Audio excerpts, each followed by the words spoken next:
Hi welcome to city logics. My name is Mohammad Israr और आज के लेक्चर में हम पढ़ने जा रहे हैं चार इम्पॉर्टेंट जो हैं fields as a software project management manager आपको जिन पे नज़र रखने की इंतहाई सख्त ज़रूरत है, जो कि हैं सबसे पहले management activities. As a software project manager आपको सारी की सारी मैनेजमेंट एक्टिविटीज़ जो होंगी टैकल करना पड़ेंगी। फिर प्रोजेक्ट के लिए आपको प्लानिंग करना होगी और फिर प्रोजेक्ट की स्केजुलिंग वगैरह करना होगी एंड देन आपको प्रोजेक्ट में रिस्क मैनेजमेंट करना होगी। अब ये सारे के सारे काम जो हैं इनके अंदर मज़ीद सेट ऑफ एक्टिविटीज़ हैं और ये देखना है कि ये सारे के सारे काम कैसे करने हैं। तो चलें इसको डिटेल में देखते हैं। सबसे पहले हमारे पास मैनेजमेंट एक्टिविटीज़। तो मैनेजमेंट एक्टिविटीज़ क्या होती हैं? आपने मैनेजमेंट एक्टिविटीज़ में क्या क्या करना होता है या ये पूछा बोला जाए तो उसका जवाब ये होगा कि वहाँ पे आपको ना अपने लिए जो सॉफ्टवेयर है उसका आपने प्रपोजल लिखना होगा। प्रपोजल क्या होता है? प्रपोजल ये होता है कि वहाँ पे आपने ये बताना होगा कि हम क्या सॉफ्टवेयर है, क्या हमारा आइडिया है, क्या उसकी ज़रूरत है। ठीक है, ये सारी की सारी चीज़ें आप वहाँ पे लिख के बता देते हैं। फिर आप जिसके ऊपर आपने अपना सॉफ्टवेयर बनाना है, जो चीज़ आपने बनानी है वो सारी चीज़ आप यहाँ पे लिख देते हैं। फिर उसके बाद प्रोजेक्ट प्लानिंग। अब ये तो आपने बता दिया कि क्या प्रोजेक्ट बनाना है, उसकी ज़रूरत क्या है। अब उसके लिए कुछ प्लान भी तो करना ज़रूरी है ना। ऐसे तो नहीं है ये ज़रूरत है और चलो भाई मैं ये कोड किया करके दे दिया, ऐसा नहीं होता। आपको उसके लिए प्लान करना पड़ेगा। अगर छोटे सॉफ्टवेयर्स की हम बात ही नहीं कर रहे, हम बड़े सॉफ्टवेयर्स की बात कर रहे हैं। तो बड़े सॉफ्टवेयर्स के लिए ऑफ कोर्स आपको प्लानिंग करना पड़ती है, आपको स्केजुलिंग करना पड़ेगी। ठीक है, फिर उसके बाद आपको प्रोजेक्ट कॉस्टिंग करना पड़ेगी। आपको पता होना चाहिए कि आपके सॉफ्टवेयर के लिए एस्टिमेशन क्या है, कितना ज़्यादा पैसा लग सकता है। आपको फिर उसके बाद प्रोजेक्ट को ना मॉनिटर करना पड़ेगा और उसके ऊपर उसी के हिसाब से रिव्यूज़ देना पड़ेंगे। मॉनिटरिंग इन द सेंस कि आपने जो प्लानिंग वगैरह यहाँ पे की हुई थी, उसी प्लानिंग के हिसाब से आपका प्रोजेक्ट यहाँ पे चल रहा है या नहीं चल रहा।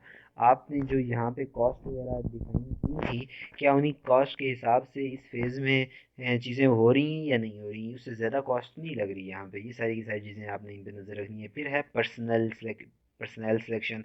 इसमें आपने क्या करना होता है कि आपने ऐसे लोगों को सिलेक्ट करना है और जो आपका काम सही तरह से कर सकें। ठीक है, ऐसा ना हो कि आपने काम करवाना था एजुकेशन की फील्ड से रिलेटेड और आप अपने पास लेके आ गए उन बंदों को जो कि एक्सपर्ट हैं किसमें, सिक्योरिटी से रिलेटेड कुछ सिस्टम्स में एक्सपर्ट हैं। तो आपको अगर एजुकेशनल सिस्टम बनाना है तो एजुकेशन डोमेन आपकी होनी चाहिए, उसी से रिलेटेड आपके पास बंदे भी होने चाहिए सॉफ्टवेयर बनाने के लिए। ऐसे ही आप लोगों को सिलेक्ट करें। फिर उसके बाद है रिपोर्ट राइटिंग एंड एवेल्यूएशन के। यहाँ पे आपने सारी की सारी चीज़ें बतानी होती हैं जब आपका सॉफ्टवेयर बन जाए कि क्या क्या हमने किन किन हम इरा से किन किन टाइम से हम गुजरे, किन किन मुश्किलात से या किन किन आसानियों से हम गुजरे, हमारा सॉफ्टवेयर कैसे बना हुआ। ये सारी की सारी चीज़ें यहाँ पे आपने डिस्कस करना होती हैं।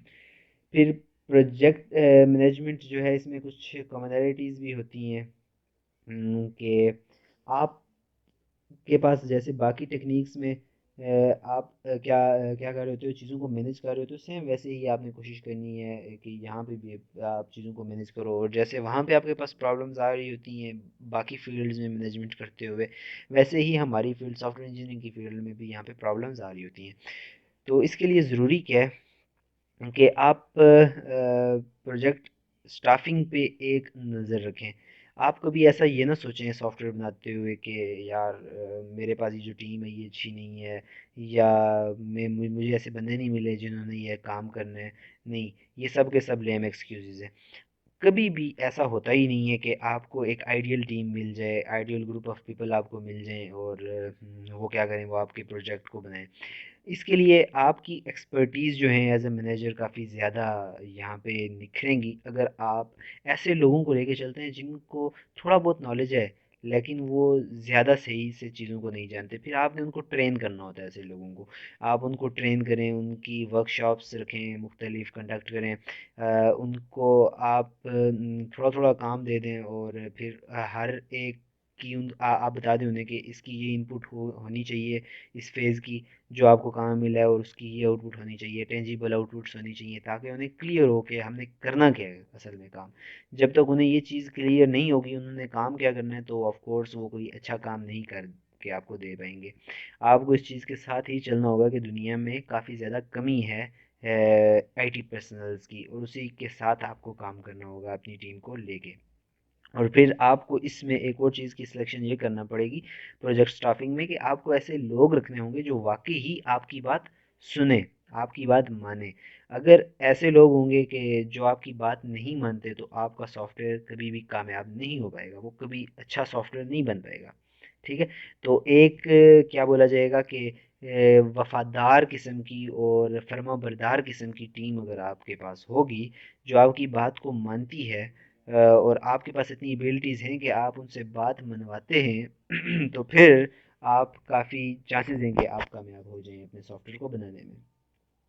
देन दूसरा जो इम्पोर्टेंट फेज़ मैंने बताया था हमारे पास, या दूसरी इम्पोर्टेंट जॉब जो है एज अ प्रोजेक्ट मैनेजर, वो है प्रोजेक्ट प्लानिंग। आपको प्रोजेक्ट के लिए प्लान्स भी बनाना होंगे, और ऐसे कैसे प्लान्स होंगे, किस किस किस्म के प्लान्स आपको करने होंगे, ये देखते हैं। जैसे कि आपको ये सारे के सारे प्लान जो हैं, quality plan, validation plan, configuration management plan, maintenance plan, staff development plan, ये सारे के सारे प्लान्स आपको ये एक लिमिटेड स्केड्यूल के अंदर और एक लिमिटेड बजट के अंदर बनाना होंगे। अब क्वालिटी प्लान क्या होता है, आपने ये चीज़ शुरू से ही अपने पास डिफाइन करके रख देनी है कि हमारे सॉफ्टवेयर में क्वालिटी कंस्ट्रेंट्स क्या क्या होने चाहिए, हमने किस लेवल तक की क्वालिटी को अचीव करना है। अब अगर क्वालिटी में अगर सिर्फ एक बात की जाए स्पेसिफिक की, जैसे हमारे पास ग्राफिकल यूज़र इंटरफेस में कलर स्कीम्स हैं, तो उसी एक चीज़ को ही अचीव करने में हमारे पास काफ़ी मुश्किलात हो सकती हैं। तो आपको शुरुआत में ही कुछ कलर स्कीम्स, जैसे हमारे पास मेन स्क्रीन का कलर एक होने वाला है, कलर नंबर वन, आप उसका कोई भी कोड रख सकते हैं, जैसे कि कलर वन है आप let's suppose red. Then colour two जो है ये होना चाहिए बैकग्राउंड का कलर जो भी है, मतलब आप ऐसे डिफाइन कर लें अपने क्वालिटी प्लान। सही है। जब तक आप ये चीज़ें प्लान करके नहीं जाएंगे, आपको मुश्किलात होने वाली हैं। फिर वैलिडेशन प्लान, क्या आपके पास जो आप काम कर रहे हैं वो वैलिड काम है, ठीक है, वो वैलिड फेस है, या क्या वो आपको आपके एंड प्रोडक्ट की तरफ लेके जा रहा है। ऐसा तो नहीं है आपने यहाँ से आना यहाँ पे था, और ये जो आपने स्टेप लिए ये आपको यहाँ से यहाँ ले गया, तो ऐसा भी हमें, सॉरी, तो ऐसा भी हमें प्लान नहीं चाहिए, तो हमें अच्छे प्लान्स चाहिए। देन कॉन्फ़िगरेशन मैनेजमेंट प्लान्स को कि आपने चीज़ों को छोटे छोटे पार्ट्स में बना के प्रॉपर उनको देखना है, हर चीज़ की एक टेंजिबल आउटपुट होना चाहिए जिसको आप मेजर कर सकें। मेंटेनेंस प्लान्स आपने बनाने हैं कि कौन सी चीज़ को कब होना चाहिए, कैसे होना चाहिए, और फिर उनकी सबकी आउटपुट को कैसे मर्ज किया जाएगा, ये सारी चीज़ें। स्टाफ डेवलपमेंट प्लान के कैसे हमने स्टाफ अपना बनाना है, बेहतर बनाना है, कौन कौन से लोग होने चाहिए पर्सनल आईटी के, ये सारी चीज़ें यहाँ पे आपने देखनी है।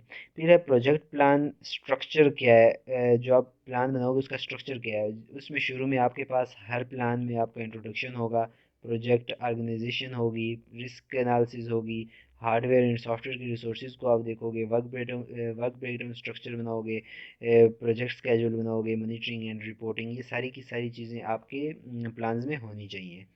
सही है। और ऑफ कोर्स वो प्लान्स एक स्पेसिफिक सॉफ्टवेयर के लिए हैं, तो एक आप बना सकते हैं। इंट्रोडक्शन में आप क्या लिखेंगे, आप अपने प्रोजेक्ट के बारे में बता देंगे कि हमारा प्रोजेक्ट है क्या, उसमें करने क्या जा रहे हैं हम, ठीक है। और आप उसका रेफरेंस वगैरह दे सकते हैं रिक्वायरमेंट्स का, आप अपनी रिक्वायरमेंट्स का रेफरेंस भी दे सकते हैं कि ये रिक्वायरमेंट्स होने वाली हैं।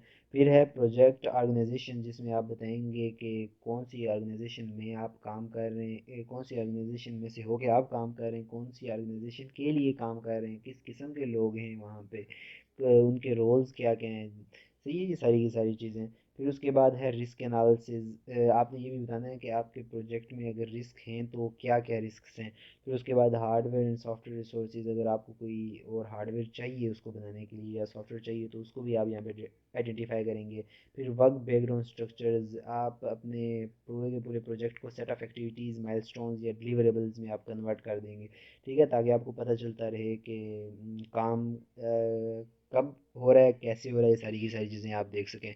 फिर है प्रोजेक्ट स्केजुअल, कि आपने एस्टिमेशन, जैसे आपके पास यहाँ पे ऊपर माइलस्टोन्स आपने बना दिए हैं, तो उसी हिसाब से फिर आप क्या करो, उनके ऊपर टाइमिंग्स वगैरह भी सेट कर दो। फिर मॉनिटरिंग एंड रिपोर्टिंग, कि आपने ऊपर सारे सारे काम तो कर लिए हैं, अब उसको सिर्फ मॉनिटर करना बाकी रह गया। तो अगर आप उसको मॉनिटर नहीं करेंगे तो फ़ायदा ही कोई नहीं था फिर वर्क ब्रेकडाउन स्ट्रक्चर बनाने का, माइलस्टोन्स बनाने का। तो ये आपने सारी की सारी चीज़ें मैनेज भी करनी है। जैसे यहाँ पे एक पहला सॉफ्टवेयर डेवलपमेंट लाइफ साइकिल का फेज़ है, उसकी एक्टिविटीज़ बताई गई हैं और उसके टेंजिबल आउटपुट्स बताए गए हैं। तो यहाँ पे अगर आप देखेंगे फिजिबिलिटी स्टडी, तो फिजिबिलिटी स्टडी हमें क्या रिटर्न करेगी, ये हमें रिटर्न करेगी फिजिबिलिटी रिपोर्ट। तो ये हमें पता है कि जब मैं फिजिबिलिटी स्टडी करूँगा तो मेरे पास ये होना चाहिए, एक रिपोर्ट बन जानी चाहिए। फिर हमारे पास है रिक्वायरमेंट एनालिसिस, मतलब अब जब हम ये वाला फेज़ कंप्लीट करेंगे तो हमारे पास आउटपुट के तौर पे ये चीज़ आ जानी चाहिए, ठीक है। अगर ये नहीं आई तो हमारा ये फेज़ क्या है, बेकार है। अगर फिर ये वाला काम करूँगा तो ये वाली रिपोर्ट आनी चाहिए। आर्किटेक्चर डिज़ाइन की रिपोर्ट आएगी जब मैं डिज़ाइन स्टडी करूँगा। जब मैं रिक्वायरमेंट स्पेसिफिकेशंस की स्टडी करूँगा या इस फेज़ में होगा तो मेरे पास एक रिक्वायरमेंट स्पेसिफिकेशन का डॉक्यूमेंट आ जाना चाहिए। तो ऐसे हम क्या करते हैं, टेंजिबल आउटपुट्स बना देते हैं जिनको मेजर किया जा सकता है, जिसकी मदद से ये बताया जा सकता है कि ये फेज़ हमारे पास कामयाब था या नाकाम था। उम्मीद है आपको यहाँ तक सारी बातें समझ आ गई होंगी। अगर समझ आ गई हैं तो एक लाइक कर देना यार, कोई मसला ही नहीं बनता।